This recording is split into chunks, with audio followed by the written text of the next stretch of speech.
엘리야가 그 아이를 안고 다락에서 방으로 내려가서 그의 어머니에게 주며 이르되 보라 내 아들이 살아났느니라.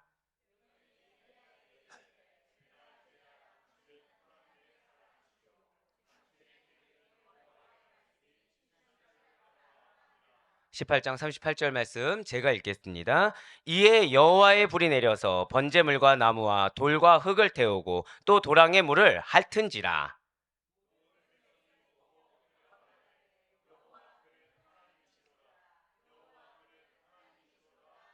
함께요. 엘리야가 그들에게 이르되 바알의 선지자를 잡되 그들 중 하나도 도망하지 못하게 하라 하매 곧 잡은지라. 엘리야가 그들을 기손 시내로 내려다가 거기서 죽이니라. 아멘.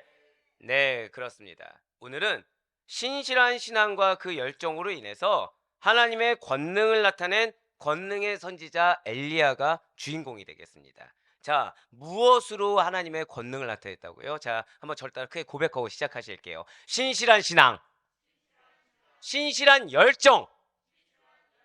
네, 그냥 열정이 아니에요. 신실한 열정입니다. 자, 신실하다 하면 뭐가 생각나시나요? 신실하다. 여러분들 그냥 신실하다 하면 뭐가 생각나시죠? 자, 예를 들어서 자, 우리 전도사님 참 신실하십니다. 그럼 칭찬일까요? 욕일까요? 칭찬이겠죠. 어떤 칭찬일까요? 어떤 칭찬일까요? 믿음직스럽다 또. 네. 신중하다. 네, 또. 네, 뭐 다 예, 그런 얘기겠죠. 그러니까 믿음직스럽다, 미쁘다, 그리고 정말 올곧다, 한 방향이다. 여러 가지 뜻이 사실 이 신실하다의 원어에는 담겨 있습니다. 자, 그런데 지금 엘리야가 어떻게 하나님의 권능을 나타냈다고요? 신실한 신앙은 알 수 있어요. 근데 열정까지 어떻다고요? 신실하다는 거예요. 열정까지 신실하다는 것입니다. 누구를 향한 열정인 것입니까? 하나님을 위한 열정이고 하나님을 향한 열정인 것입니다. 예, 이러한 엘리야에 대해서 많은 메시지들이 있어요. 아까 우리가 얘기했듯이 사실 보통 제가 딱 질문하면 여러분들이 대답을 잘 못하고 보통 하면 뭐가 나오죠? 예수님 이게 나오는데 오늘 질문에서는 예수님이 안 나왔어요. 예, 갈멜산이 나왔고요. 호레산이 나왔고요. 예, 이세벨이 나왔고, 예, 드디어 그런 다른 얘기가 나올 정도로 아합이란다. 네, 엘리야에 대해서는 많은 메시지들을 들어오셨습니다. 그 가운데 우리 아델포이 교회 성도님들에게 하나님께서 주시고자 하는 말씀, 그 첫 번째 말씀이 바로 무엇이라고요? 권능의 선지자가 바로 그 첫 번째 메시지가 된다는 거죠. 그렇다면 권능, 여러분들 권능이란 무엇입니까? 권능. 성경에서 권능이란 인간의 영역이 없어요. 그러니까 유한한 인간이 가진 힘과는 전혀 비교할 수 없는, 자, 저 따라 크게 고백하실게요. 하나님의 위대하신 능력. 그렇습니다. 성경에서 권능이라는 것은 하나님의 위대하신 능력을 가리키는 말이 권능이라는 것이죠. 그런데 이러한 권능 중에서도 모든 권능, 그러니까 하나님의 그 위대하신 능력 가운데서도 그 모든 능력, 즉 권세와 능력이 하나님께 있다는 것을 다윗은 이렇게 밝히고 있다는 거예요. 바로 역대상 29장 12절의 말씀입니다.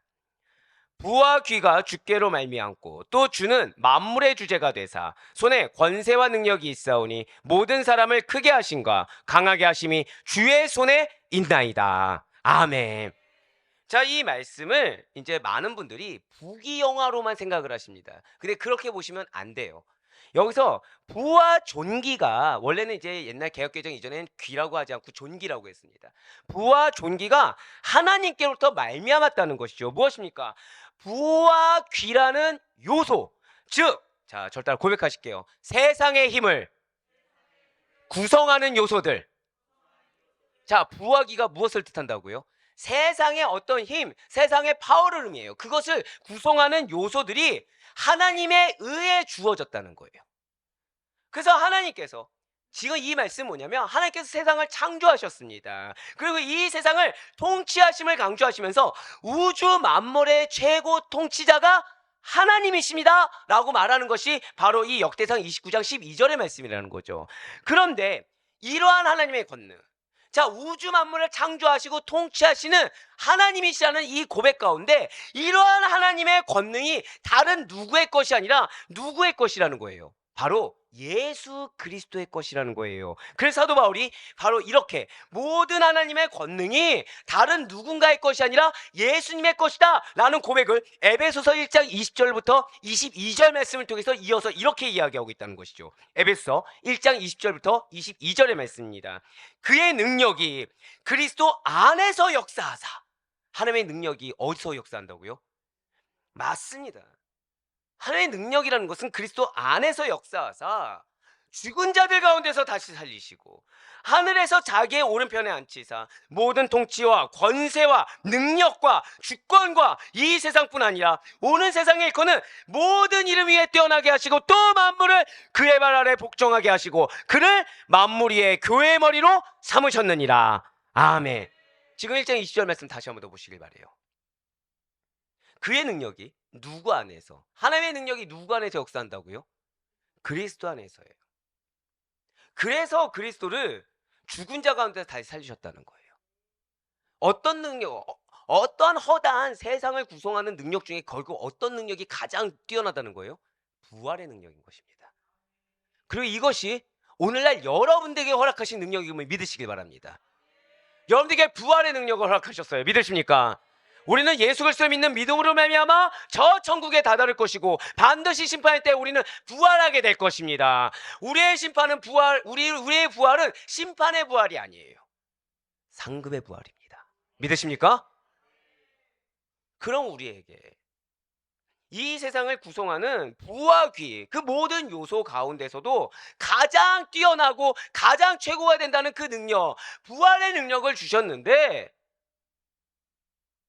가능치 못한 것이 무엇이 있겠습니까? 불가능한 것이 무엇이 있겠습니까? 변하지 못할 영혼은 없어요. 변하지 못할 상황 없습니다. 저를 따라 고백하실까요? 이루지 못할 기도는 없습니다. 아멘? 예, 맞아요. 모든 통치와 권세와 능력과 주권을 이 세상뿐만 아니라 오는 세상에 일컫는 모든 이름 위에 뛰어나게 하셨다라는 거예요. 이미 우리에게 그런 부활의 능력을 주셨고 그렇게 부활의 능력의 주가 되시는 예수 그리스도께서 우리의 주인이 되시며 지금 이 시간도 우리의 허다한 마음을 아시고 우리의 허다한 간구에 응답하신다라는 것입니다. 진실로 하나님께서는 예수 그리스도께 만물을 통치하도록 모든 권능을 부어하셨습니다. 그리고 만물 위에 교회의 머리로 삼으셨어요. 그러면 교회의 주인은 누구시죠? 예배의 주인은 누구십니까? 맞습니다. 모든 것의 주인은 예수님이십니다. 나보다도 더 중요한 예수님이세요. 이 말씀이 얼마나 중요하냐면 제가 아까 말씀드렸죠. 업앤다운이 있었다고. 업앤다운이 있었다고요. 언제가 가장 힘들었을 것 같습니까? 제가 언제 주로 작정해서 기도하죠? 새벽에 기도하죠. 그러면은 언제가 가장 힘들까요? 혹시 쌍둥이세요? 네. 예, 둘이 마치 짠 듯이 자, 우리 목사님 이렇게 하면 이 대답을 1, 2, 3 하고 대답하자. 약간 이런 느낌. 네. 성령님이 하나 되게 하신 줄 믿습니다. 뒤에가 뻔뻔해졌는데요, 지금. 자, 그러면은 제가 새벽에 주로 기도하는데 언제가 가장 힘들까요? 새벽이 힘든 겁니다. 새벽이 힘든 거예요.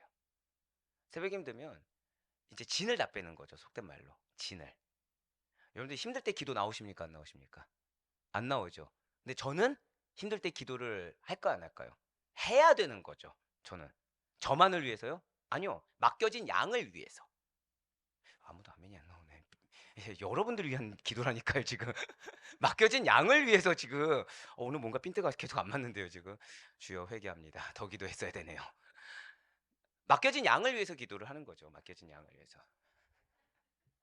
네, 맡겨진 양을 위해서 기도하는데 그 진을 빼는 겁니다. 왜냐? 제가 약간 이런 사명이 있어요. 제가 이 기도를 뚫지 않으면 이분들의 하루의 삶에 영적 승리가 어떻게 될지 감히 장담할 수 없다라는 두려움이라는 게 제가 있습니다. 그래서 새벽에 잠을 못 자요. 잠을 못 자요. 왜냐? 한 사람의 인생이 바뀔 수 있다고 저는 생각합니다. 우리의 기도로 한 사람의 인생이 바뀔 수 있다고 저는 그렇게 믿고 있어요. 예, 이건 정말 아멘 하셔야 됩니다. 그러니까 어렵더라도 기도하는 거예요. 어렵더라도 기도하고 마지막은 어떤 기도를 해야 되죠? 사랑하는 기도, 축복하는 기도를 해야 됩니다. 여기까지 이어가기가 쉬울까요, 어려울까요? 좋을 때는 쉬워요. 쑥쑥쑥 갑니다. 안 좋을 때는 어쩌죠? 여기까지 간데 허다한 저의, 그러니까 제 개인의 어떤 생각과 정답에 대한 판단인 이런 것들이 계속 방해가 되는 겁니다. 근데 궁극적으로 하나님은 여러분들에게 무엇을 하길 원하신다고요? 사랑을 하길 주길 원하시고 축복하길 원하세요. 예, 맞습니다. 누가 승리라고 하셨죠? 그래서 궁극적으로 그 승리의 길까지 여러분들이 나아가는데 어떠한 걸림돌도 없게 영적 후원자가 제가 되길 원한다는 거죠. 근데 문제는 제가 안 좋을 때는, 저도 이제 사람이니까 영적으로 다운된 여러 가지 사건들이 있을 수 있잖아요. 힘든 겁니다. 자, 이번 주간 어땠다고요? 업앤다운이 심했다고 그랬죠. 새벽에 너무 힘든 거예요. 탈진 상태입니다. 오는데 어떤 생각이 들까요? 허다한 생각이 드는 거예요. 그러면서 이제 속으로 계산을 합니다. 게다가 또 이번 주가 되게 바빴잖아요. 막 시차례 건도 있고. 네. 좀 힘을 빼야겠다. 이러다 진짜 지난 금요일 같은 일이 새벽에 벌어지겠다. 그랬어요. 자, 이번 새벽 어땠죠?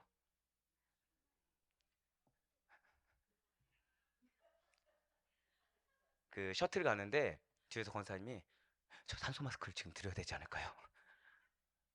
허덕허덕 될 정도로 하나님 쓰시는 거예요.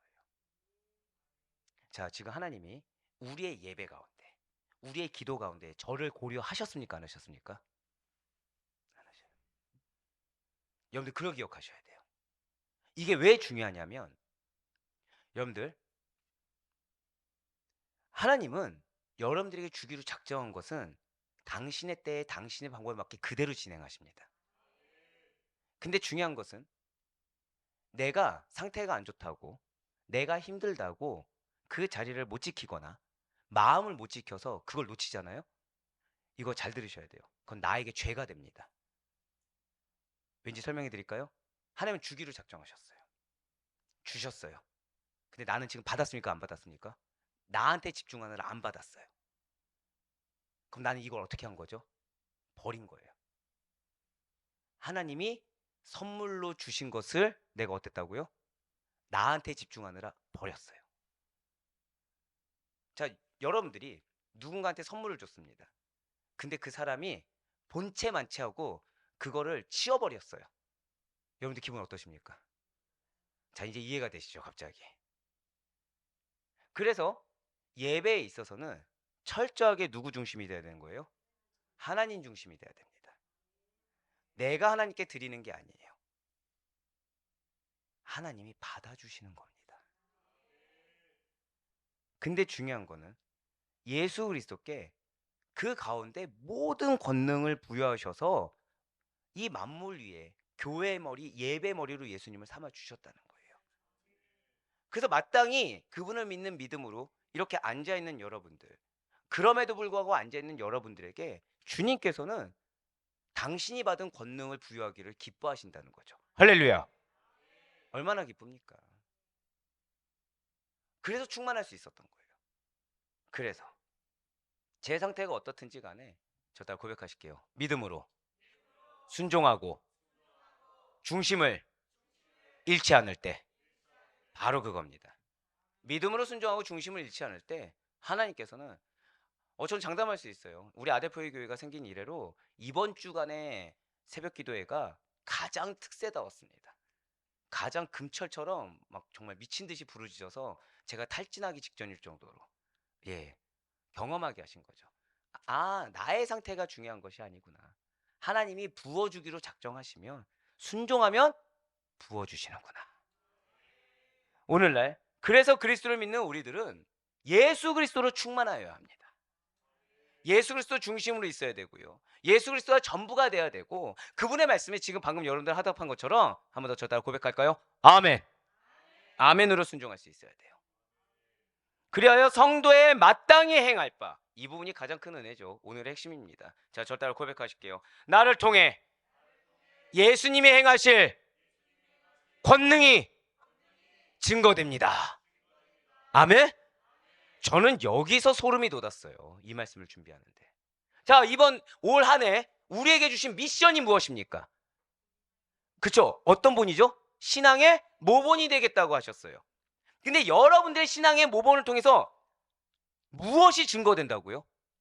예수님의 권능이 증거된다는 거예요. 기쁘지 않으십니까? 나는 그냥 새벽 설교 말씀처럼 하나님과의 바른 관계에 주어지는 바른 자세 정도로 생각했어요. 근데 그 가운데, 그 바른 자세 가운데 무엇이 드러난다는 거예요? 예수님의 권능. 여러분들 통해 행하실 권능. 그리고 이러한 사명이 오늘 본문의 엘리야 역시 마찬가지였다는 것입니다. 엘리야의 이름의 뜻이 무엇입니까? 엘리야의 이름의 뜻은 여호와는 하나님이시다, 이 뜻이에요.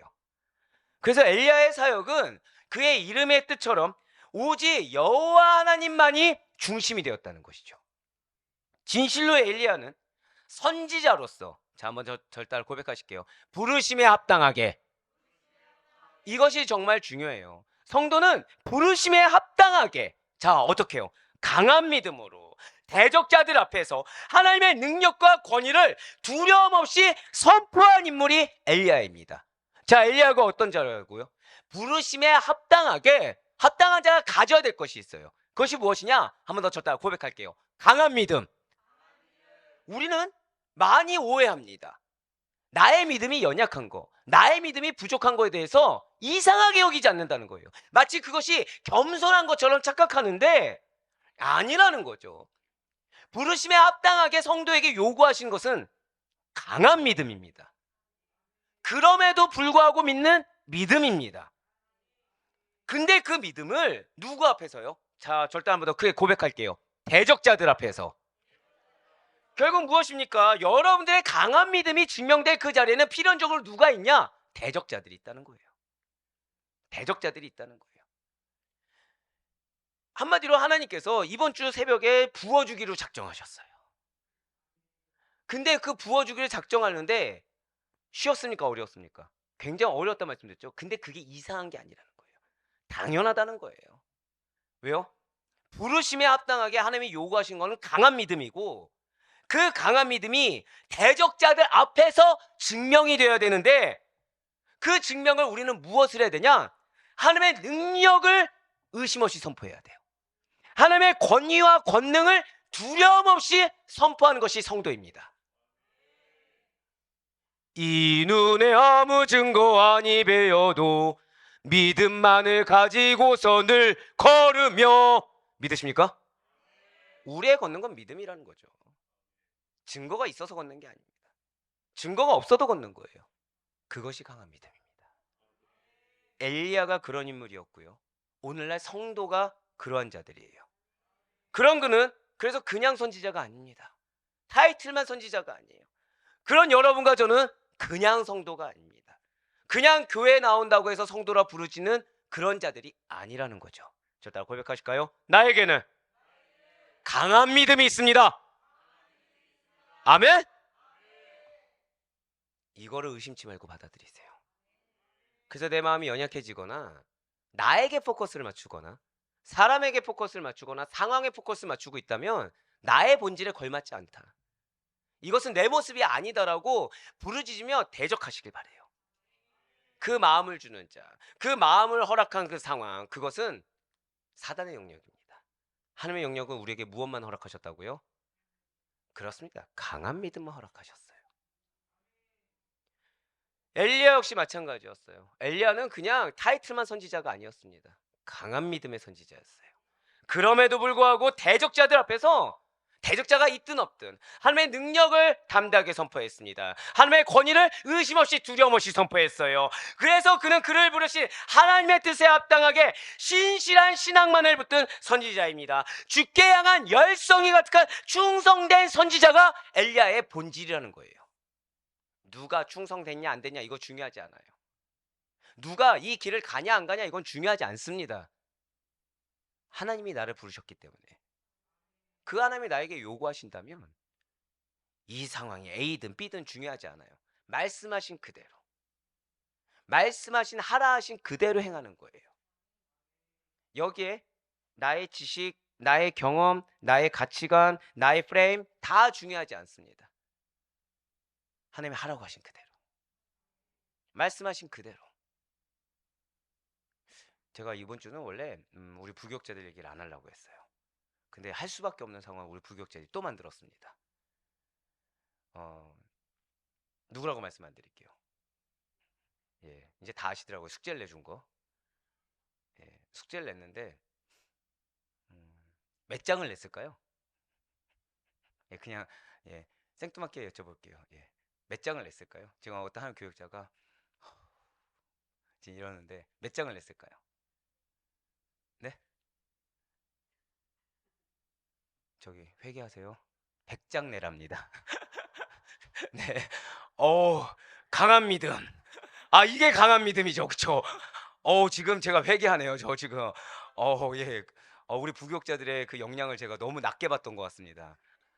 아, 한 40장을 냈길래 지금 만족했는데, 지금, 예, 100장이 못 미쳤네요. 제가.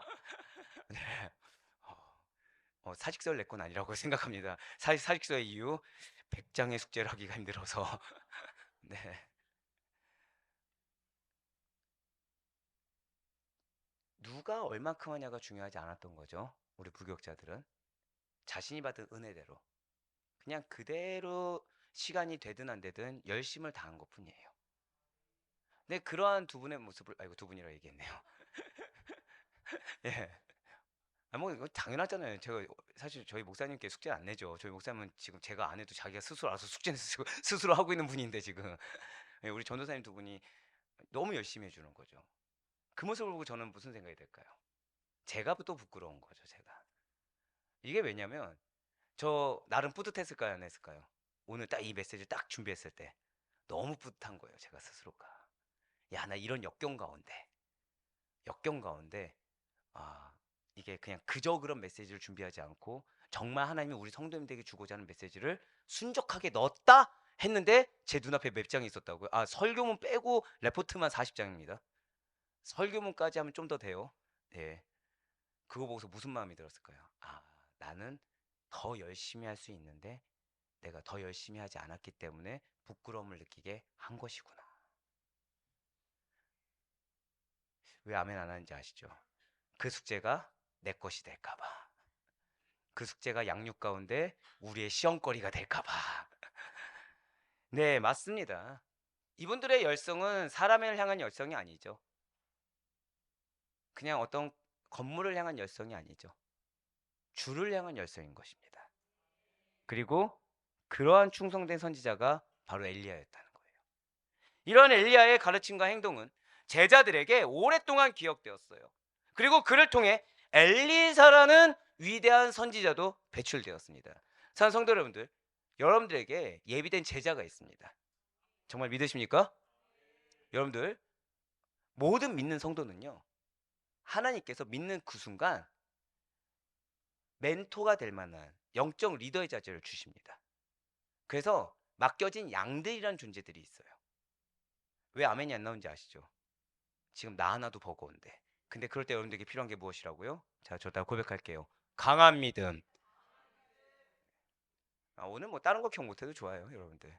예, 말씀을 벌써 거기서 이렇게 잊어버리잖아요. 오늘 다른 거 기억하지 못해도 나의 믿음은 어떤 믿음? 강한 믿음. 이게 당연하다는 겁니다. 이게 당연하다는 거예요. 그러니까 우리가 알게 모르게 이 세상의 기조와 흐름에 우리가 물들어 있다는 거죠. 그러니까 연약하다, 부족하다. 이것이 겸손의 하나로 여겨져서 정말 강하고 담대하게 나아가는 것이 특출난 것처럼 착각한다는 것입니다.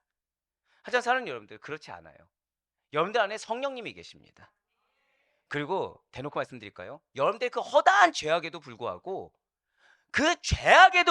사해 줄 수 있는 능력, 그 죄악에도 불구하고 여전히 여러분들에게 부활의 능력, 여러분들 통해 이루시고자 하는 그 사명의 뜻을 걷어가지 않으시는 하나님의 능력이 이 시간에도 함께하고 계십니다. 그래서 나의 그 부족함에도 불구하고, 연약함에도 불구하고, 100% 믿음이 아님에도 불구하고 기도하는 바 응답하시는 하나님의 권능이 여러분에게 함께 하십니다. 그래서 우리는 강한 믿음이에요. 내가 가져서가 아니라 하나님이 주셔서 강한 믿음이에요. 우린 거기에 지금 고백한 것처럼 아멘으로 하면 되는 것입니다. 그런 여러분들 통해 엘리야에게 엘리사가 있듯이 나에게도 동일한, 마치 사도 바울에게 디모데가 있듯이 동일한 나의 멘티가 있다는 사실을 정말 믿으시길 바랍니다. 그 사실에 대한 영적 부담감을 가지시길 바래요. 나로 인해서 엘리사 디모데가 나올 수도 있는 거고, 죄송합니다, 나로 인해서 정말 엘리 가룟 유다가 나올 수도 있는 거예요. 여러분들 뭘 택하시겠습니까? 그 멘티가 내 자녀가 될 수도 있고요, 그 멘티가 내 옆에 있는 친구가 될 수도 있고, 그 멘티가 내 배우자가 될 수도 있는데, 이 사실을 깨닫는다고 하면 두려울 수밖에 없어요. 함부로 내 고집대로 살 수가 없어요. 함부로 내 뜻대로 나를 판단하고 내 상황을 판단할 수가 없다는 거죠. 엘리야는 자신의 그 사명을 알았다는 것입니다. 자신에게 주어진 사명이 그냥 이걸로 끝나는 것이 아니라 사명이 이어진다는 걸 알았다는 거예요. 그래서 그가 택할 수 있는 건 딱 하나였어요. 무엇이라고요? 강한 믿음입니다. 근데 그 강한 믿음이 엘리야의 삶을 기적의 삶으로 만들어 주었어요. 그 강한 믿음, 하나님 앞에서의 두려워하는, 하지만 그 하나님을 믿기 때문에 온전히 아멘으로 순종한 그 믿음이 엘리야의 인생이 마치 정말 독특한 것처럼, 특별한 것처럼, 놀라운 능력의 삶인 것처럼 여겨질 수 있도록 만들었다는 거죠. 그리고 엘리야의 사역은 그래서 동시대는 물론이고 후대까지 영향을 끼쳐서 그는 종말론적 시대의 선구자로 간주되기도 합니다.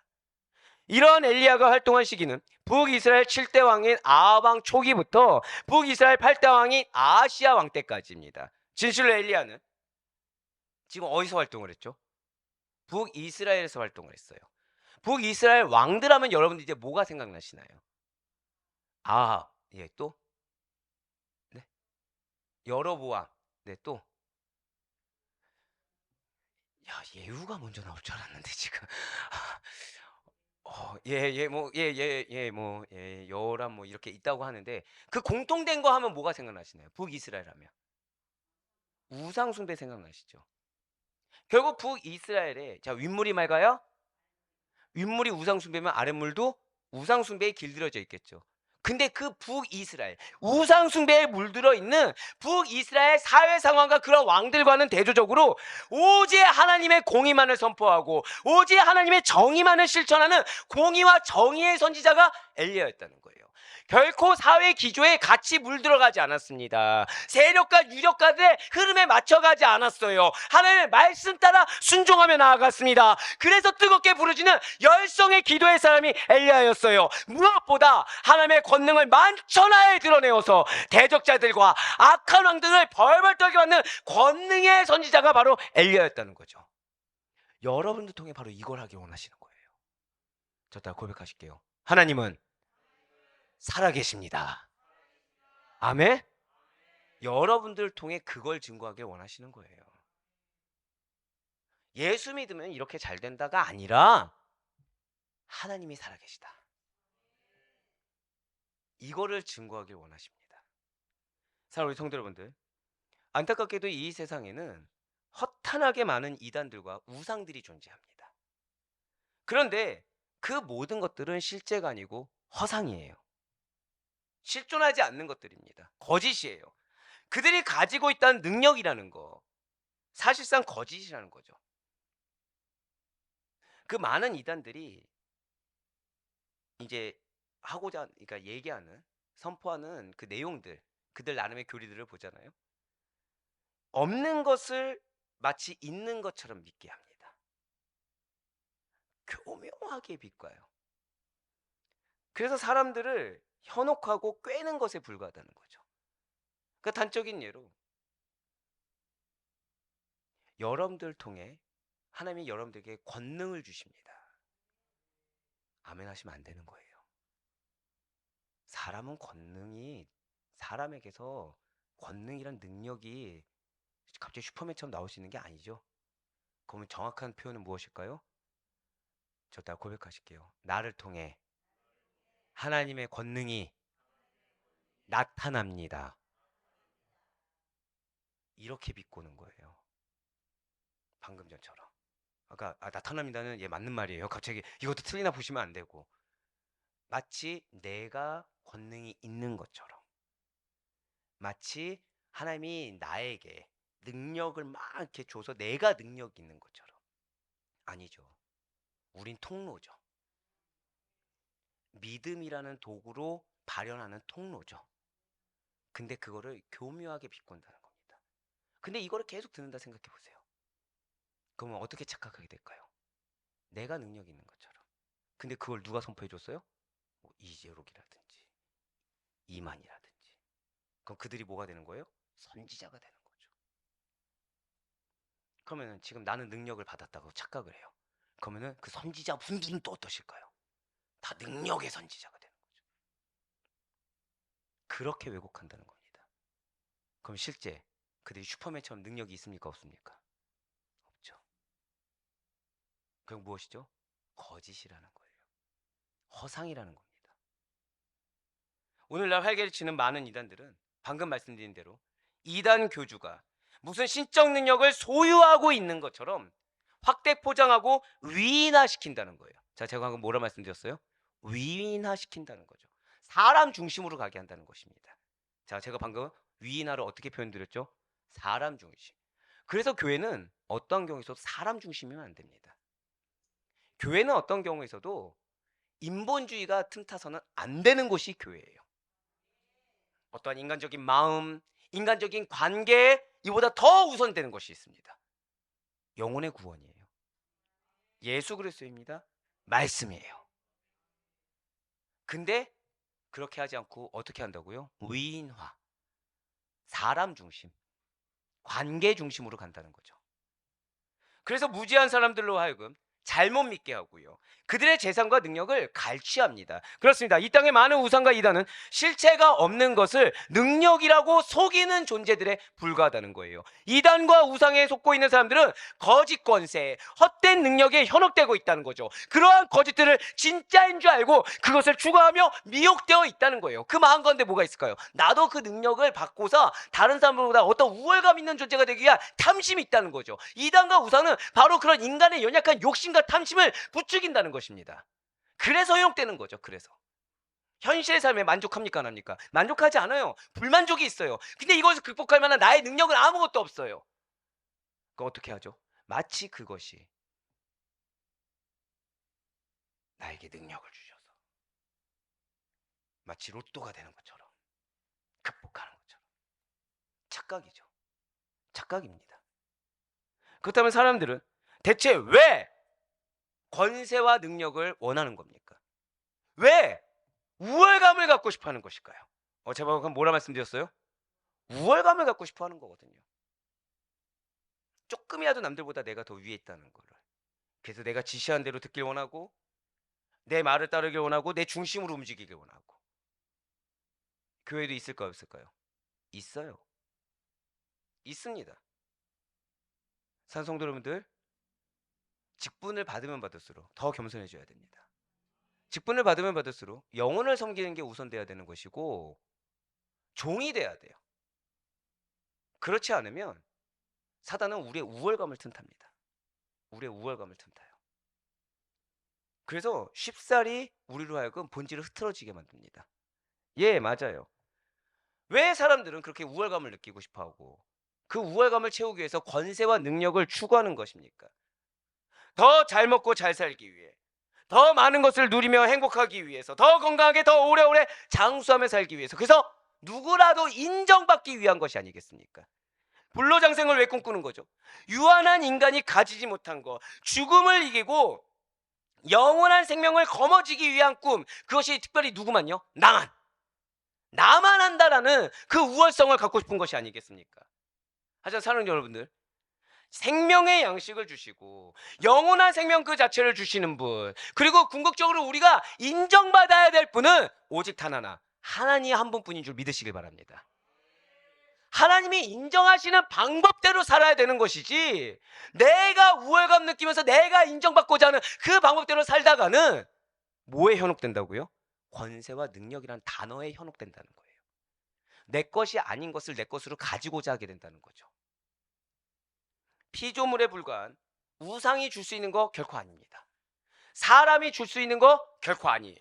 진실로 이스라엘은 여호와 하나님 한 분께만 생명의 양식을 받을 수 있으며 생명 그 자체를 선물로 받을 수 있는 것입니다. 진실로 여러분과 저는 오직 예수 그리스도 그분 한 분만을 통해서 절대적으로 그분을 믿는 믿음으로 말미암아 생명의 양식을 받을 수 있고 영생을 허락받게 된다는 사실을 잊지 마시길 바라요. 그분의 인정이 없으면 이 땅 가운데 내가 아무리 만족할 만한 10,000명보다 더 우월한 우월감을 가지고 있다고 해도 다 허사라는 거죠.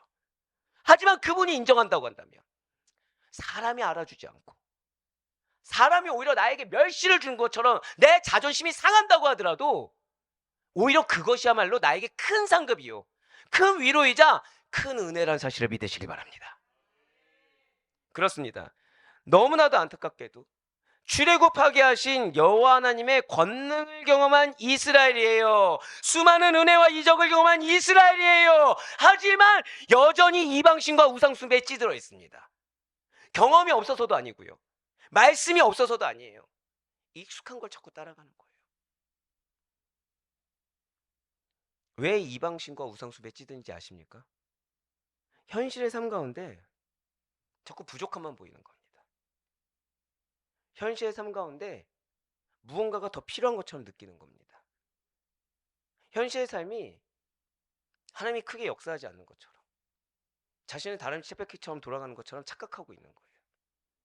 그러다 보니까 하나님을 믿긴 믿지만 여기에 이거 하나 더 하면 지금의 삶이 좀 나아지지 않을까, 여기에 이거 하나 더 하면 좀 더 안정적이지 않을까 착각을 하는 거예요. 그것이 안정이라고 착각하는 거죠. 그것이 오히려 정석이라고 착각을 하기 시작한 겁니다. 어떤 것이요?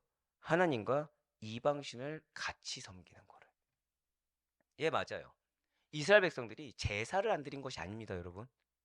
율법을 안 지킨 게 아니에요. 중요한 건 뭐라고요? 절 따라 고백하실까요? 겸하여 섬기는 것. 그렇습니다.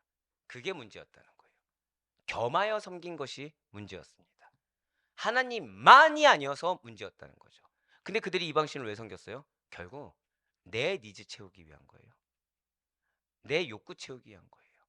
근데 제일 중요한 것은 그것이 나에게 가장 익숙한 거였죠.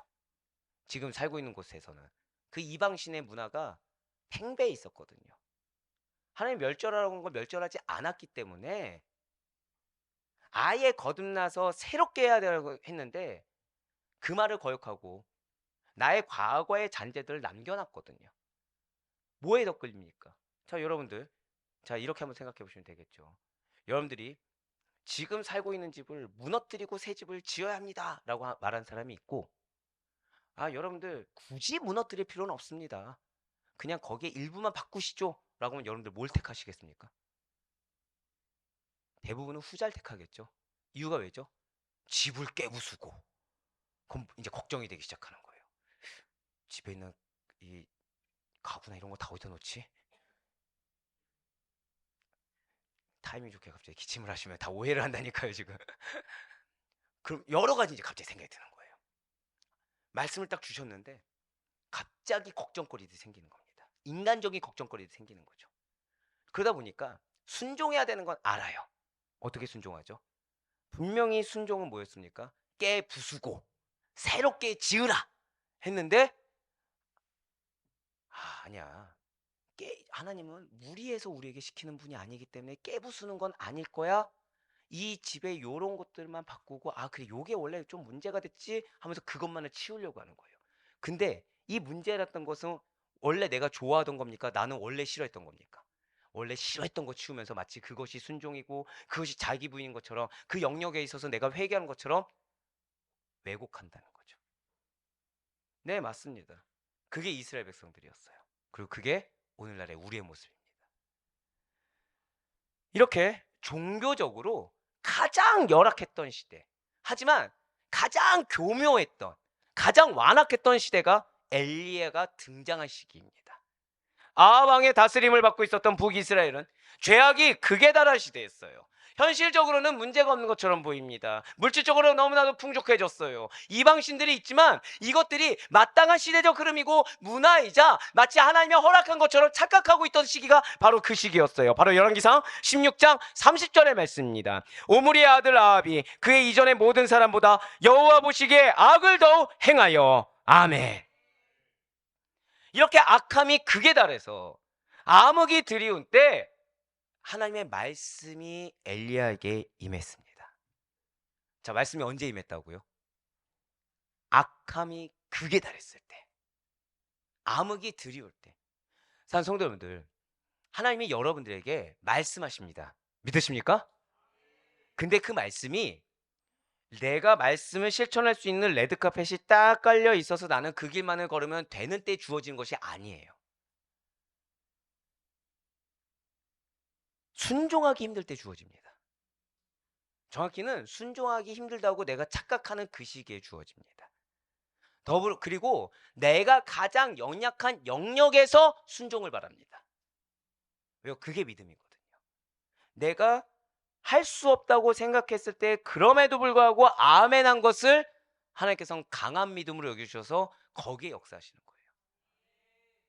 예, 맞습니다.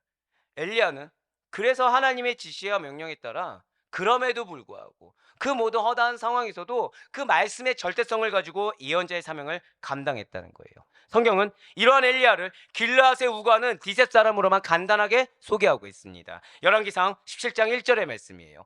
길르앗에 우거하는 자 중에 디셋 사람 엘리야가 아합에게 말하되 내가 섬기는 이스라엘 하나님 여호와께서 살아계심을 두고 맹세하노니 내 말이 없으면 수년 동안 비도 이슬도 있지 아니하리라 하니라. 아멘.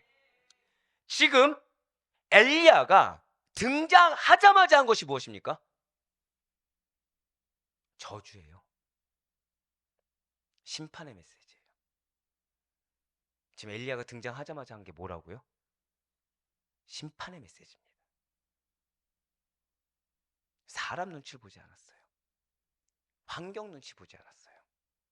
그냥 하나님이 하란 대로 선포했어요. 우리는 어떻게 이런 상황에 이런 말씀 주셔 이럴 때가 있습니다. 사랑하는 여러분들, 그게 사단이 주는 마음입니다. 하나님의 말씀은 나를 고려해서 주시는 말씀이 아닙니다. 하나님의 선포는 내 입장과 내 마음 상태를 고려해서 주는 말씀이 아닙니다. 하나님의 뜻과 그분의 계획, 그분의 때에 합당하게 주시는 말씀인 것이 인간 기준에서 주는 말씀이 아니에요. 그렇습니다. 지금 엘리야는 그의 등장과 함께 아합에게 가뭄을 선포했어요. 엘리야는 자신이 섬기는 이스라엘 하나님 여호와의 살아계심을 두고 맹세하기를 자신의 말이 없으면 수년 동안 이 말 가뭄으로부터 벗어날 길이 없다라고 일견 봤을 때 저주를 퍼부은 것처럼 선언했습니다. 비가 내리지 않을 뿐더러 이슬조차도 내리지 않는 아주 극심하고 혹독한 재난이 임한다라는 경고라는 거죠. 이런 재난은 생명조차 유지하기 힘든 상상할 수 없는 고통을 북이스라엘 백성들에게 안겨줄 것입니다. 그렇다면 엘리야가 이러한 가뭄이 임할 것이다, 지금 이렇게 문제가 심각하다라고 무시무시한 선포를 한 이유는 대체 무엇입니까? 그들이 받을 만해서요? 그 문제를 이스라엘 백성들이 인식해서요?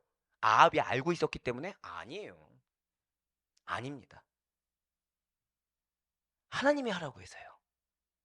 정확히 말씀드릴까요? 여호와 하나님의 이름을 인정하라는 겁니다. 속히 우상 숭배의 죄에서, 바알을 섬기고 따르는 죄에서 떠나라는 거예요. 들을 사람이 있어서 한 게 아니에요.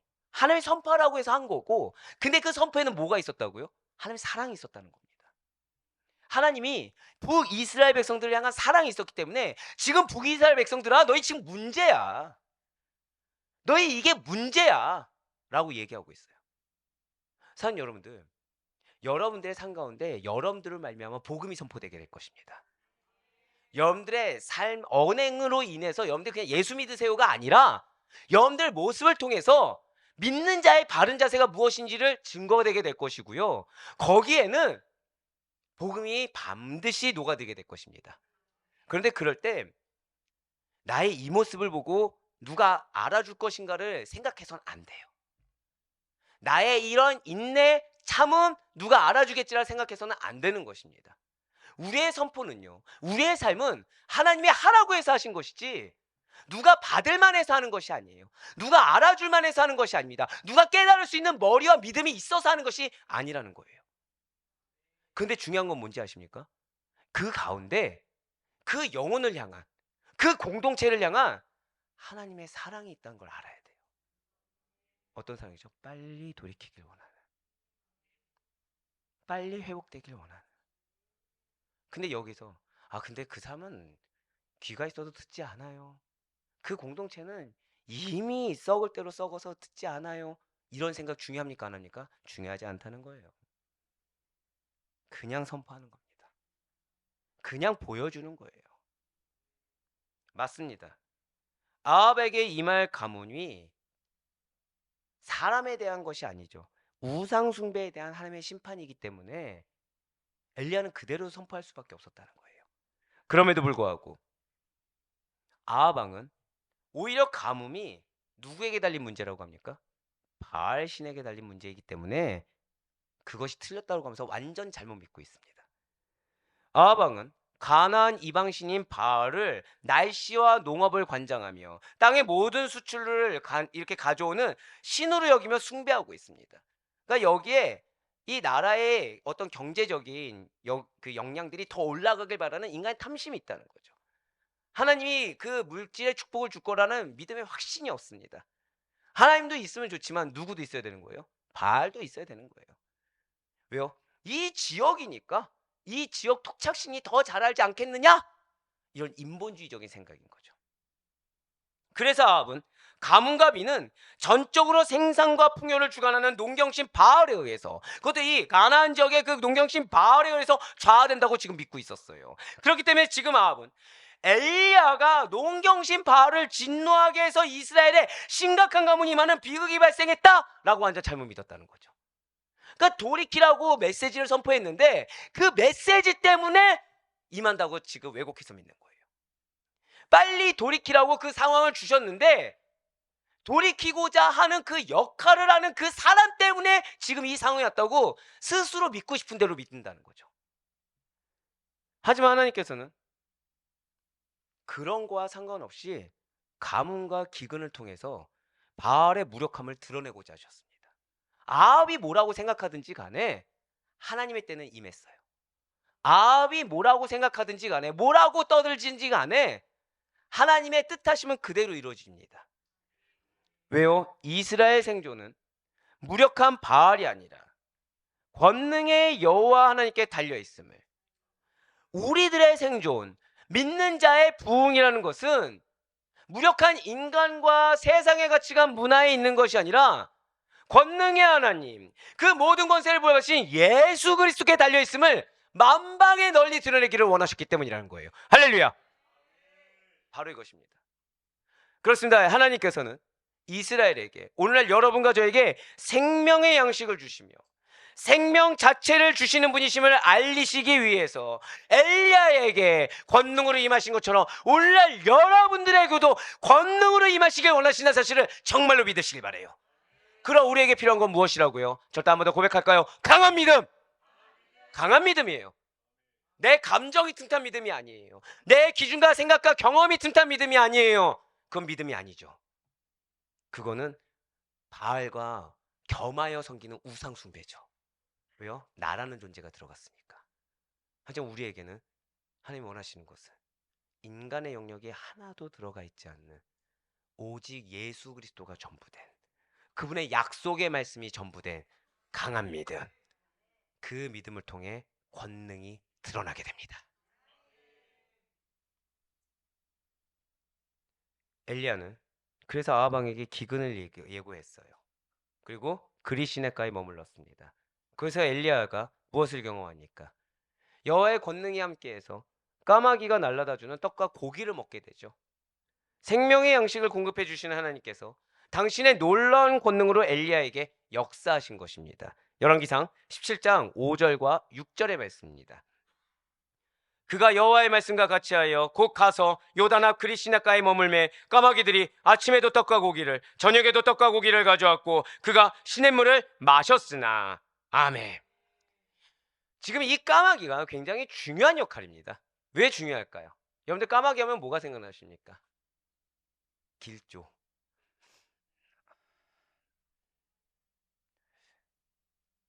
그죠? 예. 까마귀는 그죠, 해충을 잡아먹는 길조죠. 네.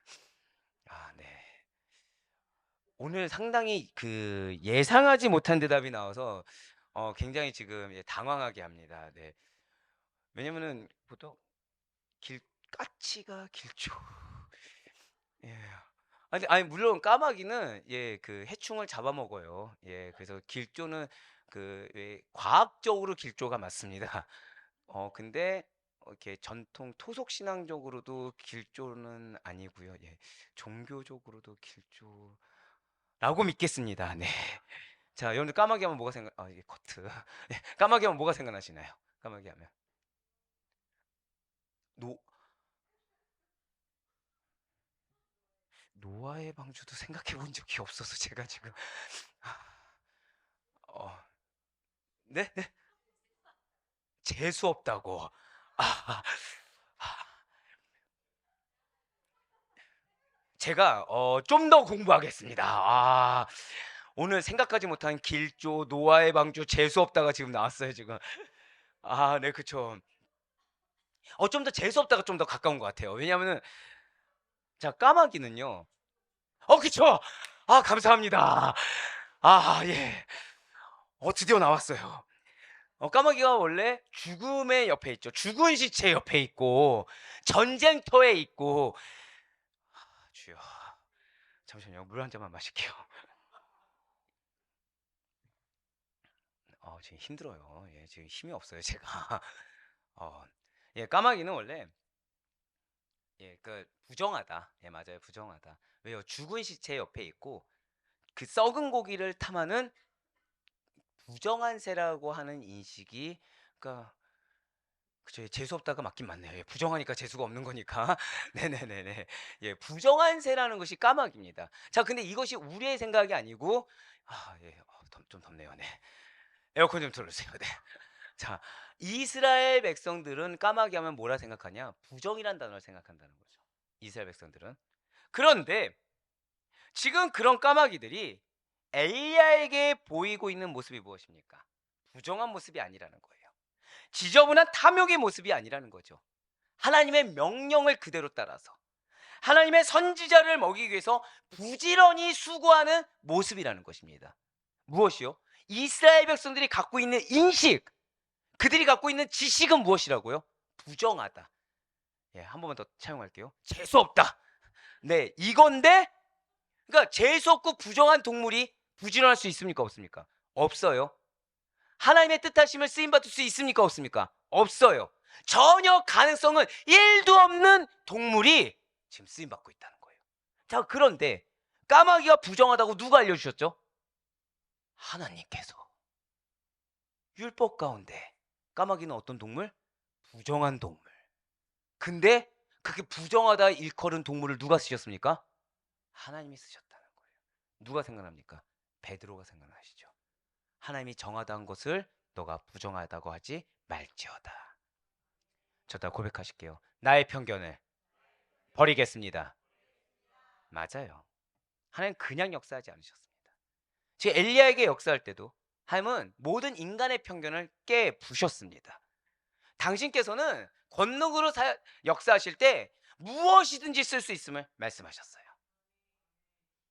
엘리야는 어떻게 자신에게 날아오는 까마귀의 남다른 모습을 보고 경험할 수가 있었던 것입니까? 엘리야는 어떻게 해서 그런 까마귀의 놀라운 역사를 경험할 수 있었을까요? 우리는 그냥 이걸 보고서 하나님 역사하셨구나 이렇게 생각하지만 엘리야면 까마귀에 대해서 거부감이 있겠습니까? 없겠습니까? 있을 수밖에 없다는 거예요.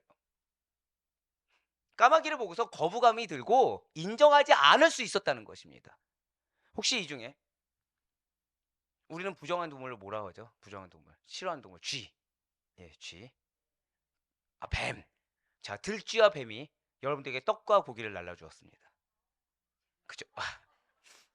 이런 반응들. 근데 그 들쥐와 뱀이 준 떡과 고기를 야, 하나님이 주셨구나. 정하다. 할 수 있겠습니까? 대체 왜 우리는 보지도 못하고 설령 그런 일이 있어도 인정하지 못하는데 엘리야는 보고 인정하고 경험할 수가 있었던 것입니까? 선지자니까. 성경에 기록된 인물이니까. 지금이랑은 시대가 다르지 않습니까? 지금 쥐는 이때 쥐랑 달라요. 지금 뱀은 이때 뱀이랑 달라요. 뭐 그렇게 할 수 있는 것입니까? 아니라는 거예요. 시대가 다르기 때문도 아니고요. 성경에 기록되었으니까도 아니고요. 선지자라서 특별해서도 아닙니다. 5절 상반절에 붉은색 강조된 부분을 다시 한번 더 보시면, 엘리야가 생명의 양식을 까마귀를 통해 공급받았던 하나님의 놀라운 역사, 여호와의 권능을 체험하게 된 이유가 바로 그것입니다. 우리 빨간색 글씨만 다 같이 한번 읽어보겠습니다. 시작. 그가 여호와의 말씀과 같이 하여. 할렐루야. 여러분들의 모든 상황을 하나님의 말씀과 같이 분별할 수 있길 간절히 소망합니다. 여러분들의 허다한 환경을 하나님의 말씀과 같이 받아들이고 믿음으로 반응할 수 있게 간절히 소망합니다. 그렇습니다. 엘리야는 여호와의 말씀과 같이 그리 시냇가에 머물렀어요. 엘리야는 하나님의 말씀과 같이 그대로 따라 즉각적으로 순종했습니다. 예, 맞아요. 엘리야는 한 곳에 정착해서 사역을 감당할 것이 결코 아니에요. 그는 하나님의 그냥 말씀을 따라 주신 도구도 하나님의 말씀으로 받았고, 가라고 한 것도 하나님의 말씀 따라 부지런히 이동하면서 사역을 감당했다는 거예요. 마치 누구처럼요? 사도 바울처럼. 열왕기상 17장에서 19장까지 나타난 엘리야의 이동 경로를 보면 너무 놀랄 수밖에 없습니다. 여러분들 엘리야의 이동 경로에 대해서 보신 적이 있습니까? 대부분은 그냥 까마귀 이건 기억합니다. 근데 엘리야가 그냥 그리 시냇가 정도는 기억하지만 사역지를 어떻게 옮겨가면서 그 뜻에 순종했는지 우리 알 수가 없다는 거죠. 자, 그런데 지금 시대 상황이 언제라고요? 이 나라가 어디입니까? 북이스라엘이죠. 우상 숭배입니다. 심판을 선포하고 저주를 선포하면 어디든 이동하는 것이 용이합니까? 불편합니까? 불편 정도가 아니라 위기 속에 항상 놓여 있겠죠. 근데 엘리야는 순종했다는 거예요. 한번 이동 경로를 보시겠습니다. 그는 요단 시냇가에서 시작을 합니다. 그래서 시돈 지방 사르밧으로 가요. 자, 요단 시냇가에서 어디로 갔다고요? 시돈 지방으로 갑니다. 그 다음에 다시 이스라엘 땅으로 돌아옵니다. 그래서 갈멜산 정상으로 가요. 그 다음에 기손 시냇가로 갑니다. 다시 이스라엘 지방으로 가요. 그 다음에 남방 유다 브엘세바로 갑니다. 광야로 가요. 그 다음에 아까 나왔던 호렙산으로 갑니다. 다시 요단 계곡에 이르러서야 끝이 나요. 엘리야는 시대적 분위기에 편승하지 않았어요. 엘리야는 환경에 따라 움직이지 않았어요. 엘리야는 자신이 갖고 있는 율법의 기준 따라 움직이지도 않았습니다. 엘리야는 자기가 머물고자 하는 곳을 찾아서 정착했던 것도 아니에요. 정착할 만하면 가라 다 그냥 그대로 순종했어요. 오직 하나님의 말씀을 따라 움직이며 그가 처한 모든 곳에서 그냥 하나님께서 맡기신 사역을 그냥 감당했을 뿐이라는 거예요. 그러할 때, 그렇게 순종하며 나아갈 때 엘리야는 가는 곳곳마다 하나님께서 예비하신 그분의 놀라운 권능과 이적을 경험할 수가 있었던 것입니다. 그렇습니다. 진실로 우리는 말씀에 대한 순종이 아니라면 하나님의 권능, 그분의 은혜, 그분의 놀라운 역사하신과는 거리가 먼 종교 생활에 머물러야 됩니다. 제가 방금 어떤 표현 썼어요? 마지막에 왠지 아십니까? 믿음은 반드시 결실이 있어요. 믿음은 반드시 결실이 있게 돼 있습니다. 근데 말씀에 대한 순종이 아니면 그건 믿음이라 할 수 없고요. 그런 말씀에 대한 순종이 아니라면 하나님의 역사 포기해야 됩니다. 왜죠? 믿음이 없는데 역사하면 그 영혼은 어떻게 되겠습니까? 교만하게 되거든요. 믿음이 없는데 역사하게 된다면 그 영혼은 왜곡하게 됩니다. 누가 중심이 될까요? 인간이 중심되게 되겠죠. 본인이 중심되게 되겠죠. 그렇기 때문에 하나님은 우리로 하여금 우리의 영혼이 파멸의 길로 빠져들지 않기 위해서 우리에게 가장 우선순위로 무엇을 항상 먼저 숙제를 주신다고요? 믿음을 먼저 숙제를 주시는 거예요. 그것도 그냥 믿음이 아닙니다. 강한 믿음이에요. 난 예수님 믿으니까 이 정도가 아닌 것입니다. 절대적으로. 의심치 않고 즉시로 누구처럼요? 절대 고백하실게요. 엘리야와 같이. 그렇습니다. 엘리야라서가 아닙니다.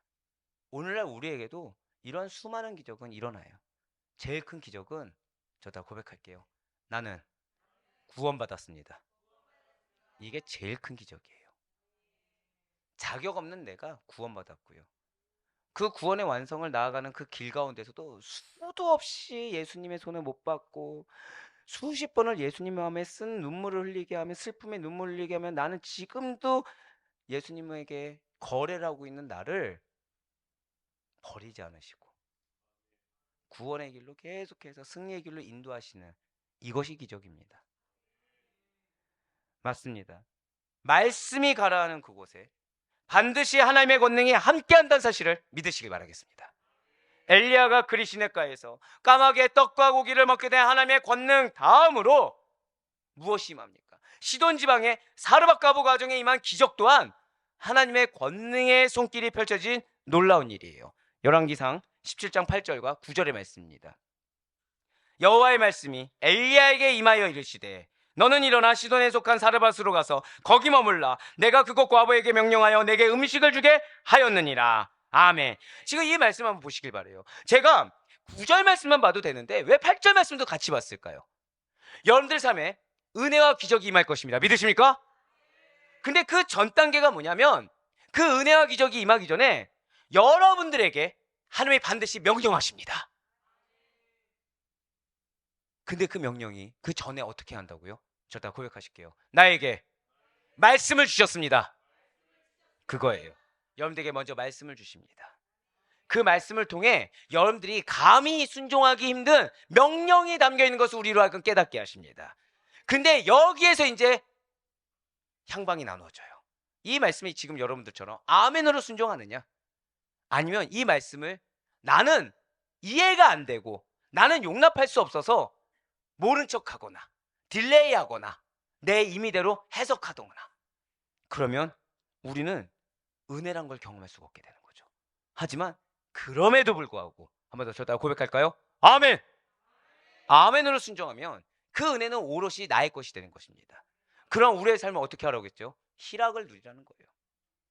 아멘으로 기도하면 응답한 것을 누릴 수밖에 없으니까 희락을, 즐거움을 누리라는 것입니다. 할렐루야. 예, 그렇습니다. 진실로 하나님의 말씀대로 엘리야는 이방의 땅이자 바알 종교의 원산지인 시돈에 있는 사르밧 지역에 거주하는, 자, 이제 지금 시돈에 대해서 여러분 다시 한 번 더 뭔가 느낌이 왔어요. 시돈이 어떤 곳이라고요? 바알 종교의 원산지. 이세벨의 고향이 어디죠? 맞습니다. 이 시돈에 있는 사르밧 지역에 거주하는 어떤 과부에게 누가요? 엘리야가 엘리야를 죽이겠다고 이렇게 눈독 들이고 있는데 거기 중에서도 바알 종교의 원산지를 가라는 하나님의 말씀에 순종했어요. 근데 순종해서 갔더니 어떤 과부에게 물과 떡을 얻어먹을 수 있겠다는 거죠. 그러니까 이런 거죠. 오늘날 따지면 일제치하입니다. 일제치하인데 하나님이 독립운동을 도쿄가사라는 거예요. 어떻게 아멘이십니까? 네. 근데 그걸 아멘 한 거예요 지금. 그랬더니 갔더니 자, 밥 한 끼 얻어먹을 수 있을까요 없을까요? 없는데 거기서 갑자기 일본 사람이 떡과 물을 주는 거죠. 떡과 물을. 그런데 그 일본 사람의 경제 사정이 어떻습니까? 그야말로 딱할 정도로 가난한 거예요. 딱할 정도로. 한 끼 해먹고 죽으려고 할 정도의 극심한 가난 때문에 남을 도울 여력이 없는 자가, 다른 사람도 아니고 이것은 우상 숭배다, 자신들이 경험하고 익숙했던 것을 부정하는 자에게 자신의 마지막 식량을 건네줬다는 것입니다. 이미 이거 자체가 은혜죠. 이거 자체가 기적이죠. 사실 이것 또한 맞습니다. 까마귀의 떡과 고기 같은 기적입니다. 죽음에 어떠한 희망도 보이지 않는 절망적인 순간에 자신의 마지막 식량을 하나님의 선지자에게 주었을 때 이러한 그녀의 순종의 결과가 어떻게 되었습니까? 희망이고 기적이었다는 거예요. 그러니까 그 사르밧 과부 역시도 엘리야에게 음식을 준다는 거, 이게 허용이 될까요 안 될까요? 반역의 행동이죠. 반역의 행동. 근데 그걸 한 거예요. 그럼에도 불구하고 자신의 모든 것을 그 마음 가운데 주시는 그 마음에 순종해서 하나님의 존재를 몰랐어도 그냥 했을 때 그에게 희망과 기적이 일어난 것입니다. 어떻게 해요? 사르밧 과부의 집에 가루와 기름이 마르지 않는 기적이 일어났다는 거예요. 자, 중요한 건 사르밧 과부가 어디 있었다고요? 시돈이에요. 우상 숭배의 온산입니다. 그럼 사르밧 과부는 우상을 숭배했을까요? 안 했을까요? 당연히 할 수밖에 없는 거죠. 하지만 하나님은 그러한 자라고 하더라도 그 영혼의 순종을, 그 영혼의 헌신을 기쁘게 받으셔서 그 영혼의 집에 기적을 베풀어 주셨다는 거예요. 할렐루야. 그래서 어떠한 영혼도 내 편견으로 제한할 수가 없는 거예요. 그래서 어떠한 영혼도 내가 임의적으로 이렇게 할 수가 없는 거예요. 한 영혼이 천하보다 귀합니다. 그 영혼이 어떻게 쓰임받고 어떻게 하나님께서 기적을 베풀지 알 수가 없다는 거예요. 나의 프레임을 깨야 됩니다. 나의 편견을 깨야 돼요. 열왕기상 17장 16절의 말씀입니다. 여호와께서 엘리야를 통하여 하신 말씀같이 통의 가루가 떨어지지 아니하고 병의 기름이 없어지지 아니하니라. 우리는 이 말씀에서 그냥 가문만 생각합니다. 하지만 아니에요. 가문뿐만 아니라 반역자를 받아준 집, 그것도 이방신을 섬기던 자, 그런 자에게 하나님 역사가 임한 거예요. 순종이 이렇게 중요합니다. 순종이 제사보다 귀한 것이 이렇게 중요해요. 순종은, 자, 이 사르밧 과부가 순종하기 쉽겠습니까? 어렵겠습니까? 불가능하다니까요. 근데 순종했어요. 사랑하는 여러분들 삶 가운데 은혜가 기적이 임할 걸 믿으시길 바랍니다. 근데 그럴 때 필수 조건이 있어요. 여러분들이 내가 왜 그래야 되지? 내가 할 수 없는데 어떻게 그렇게 가능하지라는 그 부분에서 아멘 하셔야 돼요. 그래야 기적이 임하는 겁니다. 근데 거기에서 여전히 나의 생각, 나의 기준, 나의 계산, 나의 프레임, 기적 경험할 수 없어요. 영혼 변화되지 않죠. 어떻게 변화될까요? 엘리야가 시돈을 가지 않았더라면, 그리고 엘리야가 시돈을 가서 그 영혼들에 대한 판단에 대해서 이미 편견이 있었다고 한다면 이 기적은 일어나지 않았을 것입니다. 가뭄이 끝날 때까지 결코 식량이 떨어지지 않는 역사는 임하지 않았을 거예요. 진실로 하나님의 권능은 당신의 말씀을 있는 그대로 믿고 순종하는 자에게 나타납니다. 0.001%도 첨가하지 않는 우리의 마음은요, 죄송하지만 허다한 의구심이 들 수밖에 없어요. 하늘의 일입니다. 난 지금 어디 살고 있죠? 땅에 살고 있죠. 하늘의 일은 우리가 이해할 수가 없어요. 우리가 용납할 수가 없는 것들입니다. 근데 주어져요. 그러니까 오히려 하늘의 일에 대해서 나는 부정적으로 판단할 수밖에 없는 게 당연합니다. 하지만 우린 당연하지가 않아요. 왜요? 우린 구원받았거든요. 우린 부활하거든요. 그렇기 때문에 우리는 그런 말도 안 되는 기적을 경험한 자에 합당하게 아멘으로 나가야 돼요. 이방인이었던 과부에게 임한 하나님의 권능이 여기서 끝나지도 않았어요. 사르밧 과부의 죽은 아들이 살아나는 기적 또한 나타나게 되었습니다. 바로 오늘 본문인 열왕기상 17장 23절과 24절의 말씀입니다. 엘리야가 그 아이를 안고 다락에서 방으로 내려가서 그의 어머니에게 주며 이르되 보라 내 아들이 살아났느니라. 여인이 엘리야에게 이르되 내가 이제야 당신이 하나님의 사람이시요 당신의 입에 있는 여호와의 말씀이 진실한 줄 아노라 하니라. 할렐루야. 사랑하는 성도 여러분들, 엘리야가 하나님께서 말씀하신 시돈 이방 땅에 가서 행한 사역의 결과를 정말 보시길 바래요. 이것이 그냥 성경의 말이 아닙니다. 오늘 놀라운 연락을 하나 받았어요. 어떤 연락이냐면 친하지 않아요. 친하지 않습니다. 연세가 좀 많으신 분이에요. 집은 어떨까요? 집은 어떨까요? 그분의 집, 형편 어떨 것 같습니까? 제가 이렇게 얘기했을 때 물론 여러분들의 니즈는 부유하신 분이면 좋겠다라는 지금 열망을 갖고 저를 보고 계시지만 그렇지 않아요. 그렇지 않아요. 자녀들도 없습니다. 일찍 가셨어요. 한 분 남았는데 개척교회 목사님이십니다. 연세는 저보다 많은 56세세요. 없으십니다. 갑자기 연락이 오셨어요. 무슨 말씀하셨을까요? 아, 저 개척교회 하라고요? 기도한 게 있었습니다. 당연히 성전 이전이죠. 성전 이전이죠. 성전 이전을 두고 기도하는데 현실적인 눈으로 지역부터 저는 참고로 이런 말씀 별로 안 좋아하지만 팁니다. 역시 젊은 청년만 웃고 있는 이 안타까운 상황. 그러니까 현실적이란 얘기죠. 현실적이란 얘기죠. 계산이 서지 않으면 굉장히 스트레스 받아하고 답답해하는 상황입니다. 근데 하나님은 계속 뭐라고 하세요? 줬다는 거예요. 믿으라는 거예요. 믿어집니까? 안 믿어집니까? 그래도 외치는 거예요. 근데 정확히 여기였어요. 집에서 다시 한 번 더 묵상하고 기도하고 있는데 살고하고 있는데 그분이 연락을 받은 거죠. 그러면서 저한테 갑자기 계좌번호를 하나 알려달라는 거예요. 자기가 참고로 말씀드리지만 제가 그분 한 달 생활비를 알고 있습니다. 여러분들 우리가 생각하는 거 훨씬 아래로 생각하시면 됩니다. 저한테 어제 100만 원을 보내셨어요. 그분의 100만 원이면요. 저는 한 1억이라고 생각합니다. 진짜 그 이상이라 생각합니다. 근데 그때 하나님 마음 주신 게 있어요. 그때 이게 기적이야. 이게 기적이야. 근데 그 순간 제가 회개가 되는 거예요. 만약에 제가 흔들림 없이 믿었다면, 만약에 제가 정말 좋은 것을 이미 다 예배해서 했다고 그냥 흔들림 없이 믿었더라면 이라는 회개가 되는 거예요. 자, 걱정했습니까? 안 했습니까? 걱정했죠.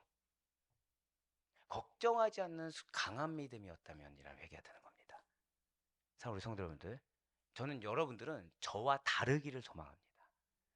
여러분들 마음 가운데 있는 당연하게 여겨지는 걱정거리를 당연하게 여기지 마세요. 당연하게 여겨지는 염려와 여러 가지 허다한 그런 부분들을 생각하지 마시길 바래요. 하나님은 우리의 마음을 아십니다. 아니요, 하나님은 우리의 전부를 아십니다. 근데 그 가운데 나는 어쩌면 지금 역사하지 않는 것처럼 보일 수 있어요. 근데 그 순간 지금도 하나님은 움직이고 계세요. 저를 따라 고백하실까요? 나를 위해. 맞습니다. 여러분들을 위해 움직이고 계세요. 근데 그 움직이는데 누가 조급해하냐? 내가 조급해요. 누가 답답해하냐? 내가 답답해합니다. 누가 속상해하냐? 내가 속상해요. 자, 결과가 지금 주어졌습니까? 안 주어졌습니까? 여러분들에게 안 주어졌다고 착각하기 때문에 속상해하는 거예요. 안 주어졌다고 아직 이루어지지 않았다고 생각하기 때문에 염려하고 걱정하고 근심하는 겁니다. 저는 여러분들 가운데 목사님 근데 100만 원이잖아요. 이런 분은 없을 거라 좀 믿어요. 저다 고백하실까요? 이미 응답되었습니다. 아멘? 믿으셔야 돼요. 믿으셔야 돼요. 거듭 말씀드리지만 참고로 그분은 이전 교회 분도 아닙니다. 이전 교회 분도 아니에요. 어느 교회 분일까요? 네? 아니요. 부평의 교회예요. 제가 그래서 놀라는 거예요. 전 그래서 놀라는 거예요. 왜냐? 부평에 있는 분이면 저하고 몇 년을 연락 안 하신 거죠? 8년 넘게 연락을 안 하신 거예요. 근데 갑자기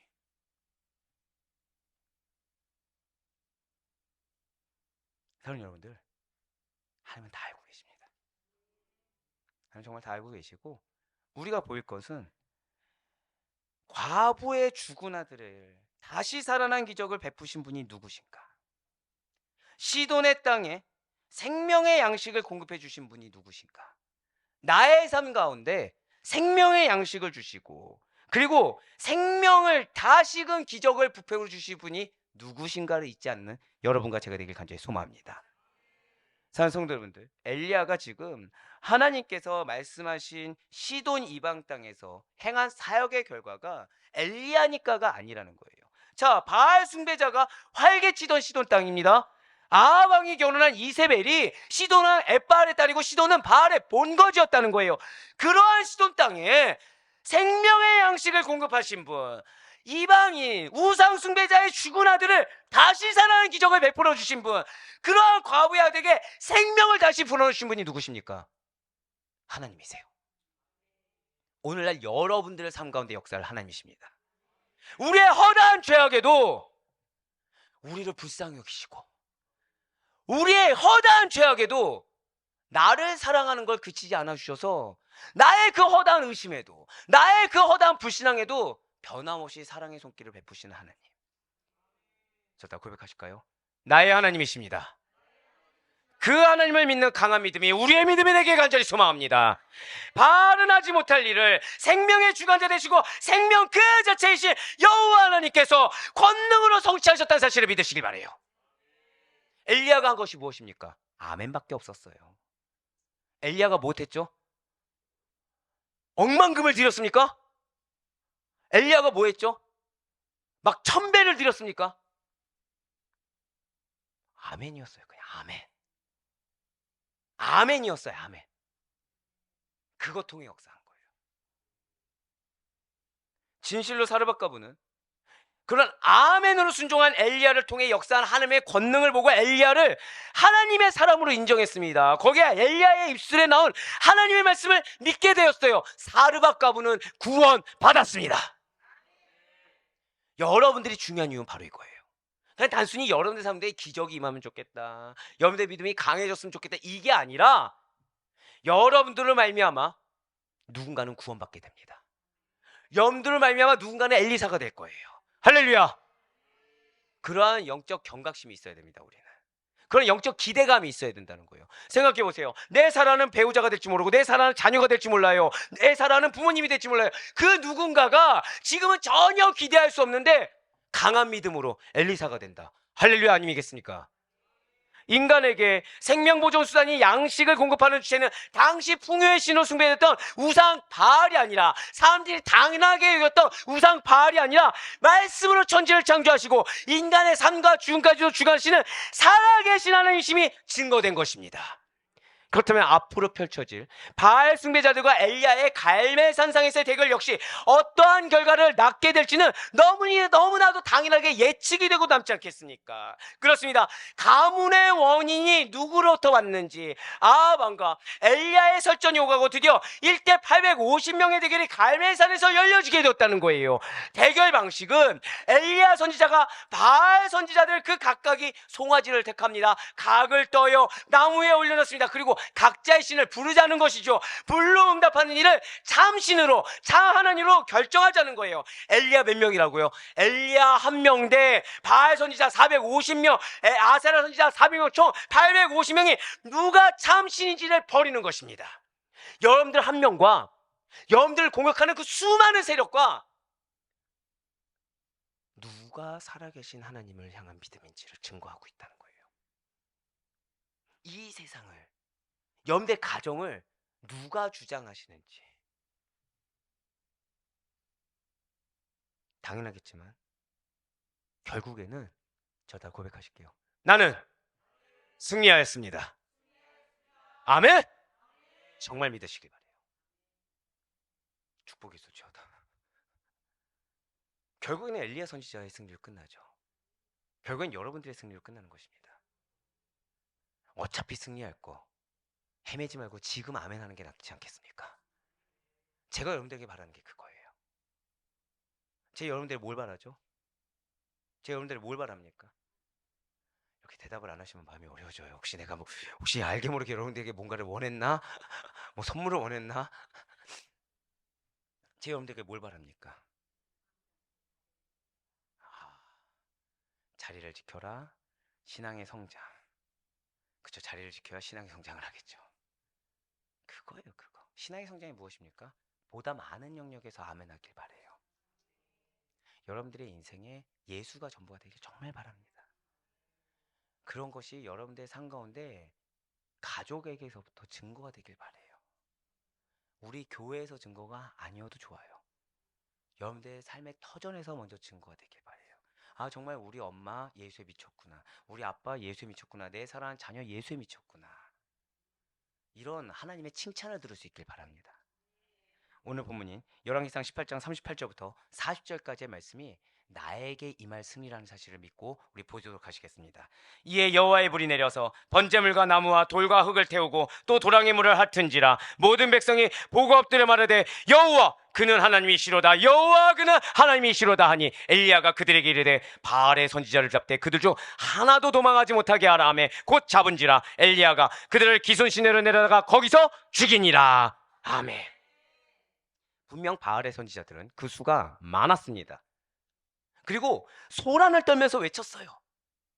마치 여러분들 옆에 여러분들의 믿음을 지키지 못하게 소란을 떨며 외치는 자들이 존재하는 것처럼 그들도 소란을 떨면서 엘리야로 하여금 온전히 하나님을 바라보지 못하도록 그들은 외치고 소란을 떨었어요. 혼돈되게 했습니다. 하지만 궁극적으로 응답이 없었어요. 우린 뭘 봐야 된다고요? 하나님의 역사만 보면 되는 거예요. 사람이 뭐라 말하느냐 이걸 듣는 게 아니라, 사람이 나에게 뭘 보여주냐 이걸 보는 게 아니라, 그래서 내가 지금 어떤 감정이냐 여기 보는 것이 아니라 하나님이 나에게 뭐라 말씀하시는가, 그리고 그 하나님이 나를 통해 저따 크게 고백하실까요? 어떻게 역사하시는가, 그것만 보면 되는 거예요. 맞아요. 하나님께서는 그들의 소란에 응답하지 않았습니다. 당연하죠. 그들은 바알에게 구했으니까. 하지만 하나님께서는 엘리야가 믿음으로 기도할 때, 엘리야가 강한 믿음으로 기도할 때, 흔들림 없는 요동하지 않는 그런 믿음으로 기도할 때 즉시로 불을 내려 응답하시는 놀라운 권능을 나타내 주셨습니다. 엘리야의 기도가 끝나기 무섭게 하나님께서는 불을 내려서 재물과 나무, 흙과 심지어 도랑물까지 모두 다 태워버리셨어요. 이것이야말로 여호와 하나님의 전능하심을 나타내는 역사적인 현장이 아니고 무엇이겠습니까? 그렇습니다. 이런 역사적인 현장이 엘리야니까 경험한 것입니까? 저는 아까 그 연락 역시 저의 죄악을 불태우는 하나님의 역사라고 저는 믿고 있습니다. 8년 동안 연락을 안 했어요. 솔직히 말씀드릴까요? 저는 연락 받은 순간 알았습니다. 예배드리지 않을 곳이에요. 우리 교회 영상 보지 않을 곳입니다. 근데 보셨어요. 마음에 감동을 받으셨어요. 여러분들 죄송하지만 100만 원이 지금 포커스 두시면 안 됩니다. 그분이 연락하셨다는 거에 포커스를 둬야 돼요. 왜요? 기적적인 일이거든요. 불 내린 거죠. 저는 그분의 음성이 뭘로 들렸을까요? 하나님의 음성을 들린 거예요.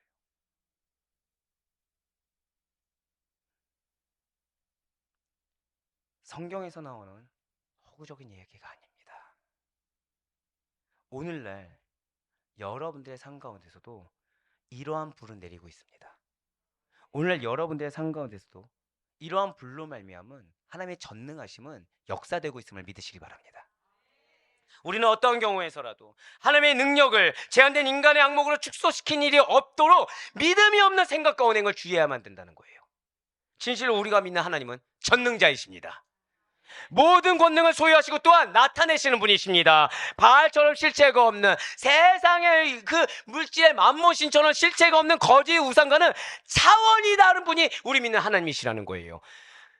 이러한 하나님께서는 당신께서 하신 말과 의지를 완전하게 구체화시키시는 그런 것들이 당연하신 분이세요. 여러분들 삶 가운데 약속하신 약속의 말씀은 반드시 실제가 됩니다. 근데 그것이 특별한 것이 아니라 당연하신 분이라는 거예요. 그렇습니다. 하나님의 말씀은 거짓 없는 완전한 실체 그 자체이십니다.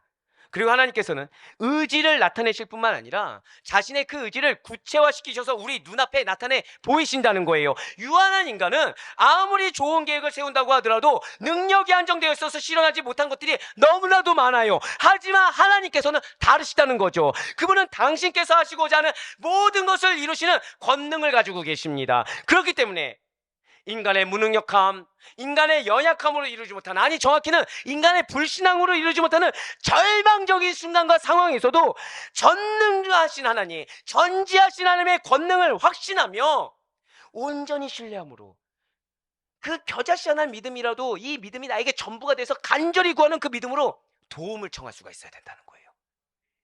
우리의 기도는 바로 이런 시간이에요. 내가 나를 믿을 수 없기 때문에, 내가 다른 누군가를 믿을 수 없기 때문에, 상황 가운데 어떤 근거도 없기 때문에, 하나님의 도우심이 아니면 안 되기 때문에, 근데 의심하면서 하는 것이 아니라 간절하게 도우실 것을 믿고 간구하는 거예요. 그게 기도입니다. 그리고 그 기도는 저다 고백하실게요. 반드시 실제가 됩니다. 아멘? 사랑하는 성도 여러분들, 언제까지 허상이며 실체가 없는 바알 같은 세상에서 하나님 그분의 능력을 시험하며 머뭇거릴 것입니까?